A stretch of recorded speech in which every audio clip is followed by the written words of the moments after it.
شروع کرنا ہے۔ السلام علیکم ورحمۃ اللہ وبرکاتہ۔ الحمدللہ رب العالمین والصلاة والسلام علی اشرف الانبیاء والمرسلین نبینا محمد وعلی آلہ واصحابہ اجمعین وبعد۔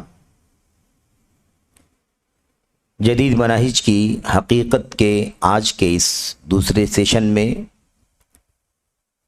ہمارے سامنے چند سوالات ہیں۔ ان سوالات کے مختصر جوابات آپ کے سامنے رکھنے ہیں۔ سوالات کے سلسلے میں یہ بات بہت پہلے آئی تھی کہ ہر مہینے کے آخری سیشن میں سوالات کے جوابات دیے جائیں، لیکن درمیان میں کچھ اس کی پابندی نہیں ہو سکی، لیکن پھر اب دوبارہ پچھلے مہینے سے اس سلسلے میں اس کی پابندی کی جا رہی ہے۔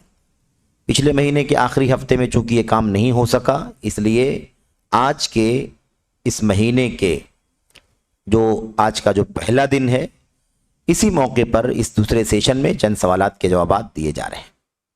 انشاءاللہ تبارک و تعالیٰ کوشش ہوگی کہ ماہانہ یہ سلسلہ چلتا رہے اور ہر مہینے کے آخری سیشن میں کچھ سوالات کے جوابات دیے جائیں جس کا تعلق خاص طور پر منہج سے ہو، عقیدے سے ہو۔ ہمارے سامنے جو سوالات ہیں، ان سوالات میں سے پہلا سوال یہ ہے، کسی ساتھی نے، کسی بھائی نے سوال کیا ہے، حال ہی میں یوسف قرضاوی صاحب کی زندگی اور خدمات کے پروگرام پر روشنی ڈالیں، کیونکہ بعض سلفی علماء بھی اس میں شامل ہوئے ہیں جیسے کہ اشتہار میں آیا ہے۔ تو یہ جو سوال ہے، یہ سوال بالکل ہی منہج سے متعلق سوال ہے اور ایک دم تازہ مسئلہ ہے، کیونکہ یہ معاملہ ابھی 2-3 روز پہلے کا ہے۔ اور سوال میں کیا کہا جا رہا ہے کہ یوسف قرضاوی صاحب کی زندگی اور خدمات پر پروگرام ہوا ہے، اس پر روشنی ڈالیں کیونکہ بعض سلفی علماء بھی اس میں شامل ہوئے ہیں جیسے کہ اشتہار میں آیا۔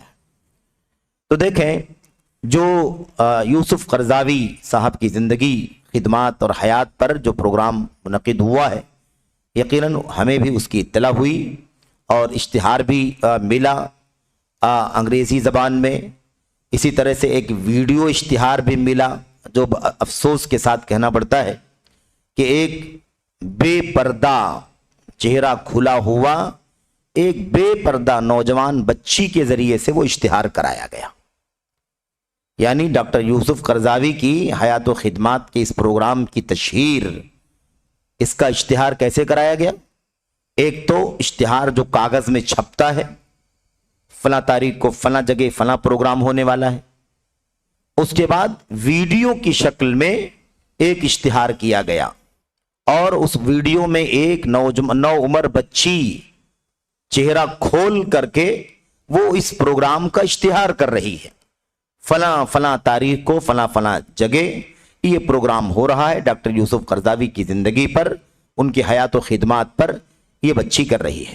میرے بھائیوں، یہ بہت ہی افسوسناک بات ہے۔ پروگرام پر میں روشنی ڈالوں، پروگرام کے اندر جو کچھ ہوا اس پر روشنی ڈالوں، یہ تو بات کا موضوع۔ اس سے پہلے موضوع تو یہی ہے کہ بھئی ہم اللہ کے فضل و کرم سے قرآن کریم کی آیات اور نبی کریم صلی اللہ علیہ وسلم کی سنت کی روشنی میں اس چیز کو واجب سمجھتے ہیں میرے بھائیوں کہ ایک بچی جو 9 عمر ہے، بالغ ہو چکی ہے، اس کا پردہ واجب ہے، اس کا چہرہ اجنبیوں سے چھپا ہوا ہونا چاہیے۔ اب اتنی پستی اگر سماج میں آ جائے کہ دین کے نام پر، دعوت کے نام پر، مدرسوں کے پروگرام، علماء کی سیرت و کردار کے نام پر کوئی پروگرام کیا جائے اور اس کی تشہیر میں ایک بے پردہ میرے بھائیوں بچی کو لا کر کے دنیا کے سامنے عام کیا جائے، کس قدر ذلت ہے، کس قدر پستی آ گئی ہے۔ ہمارے پروگراموں کا یہ حال ہو گیا، یعنی ہمارے پروگراموں کا مطلب ہے کہ ہمارا پروگرام تو نہیں تھا وہ، یعنی اسلام کے نام کے پروگراموں کا، دین اور دعوت اور اداروں کے نام پر جو پروگرام ہو رہے ہیں اس کے اندر اتنی پستی آ گئی۔ یہ کون سا راستہ ہے؟ سلفیت کی راہ، اس کی خصوصیات، اس کے امتیازات، اس کی اپنی شان،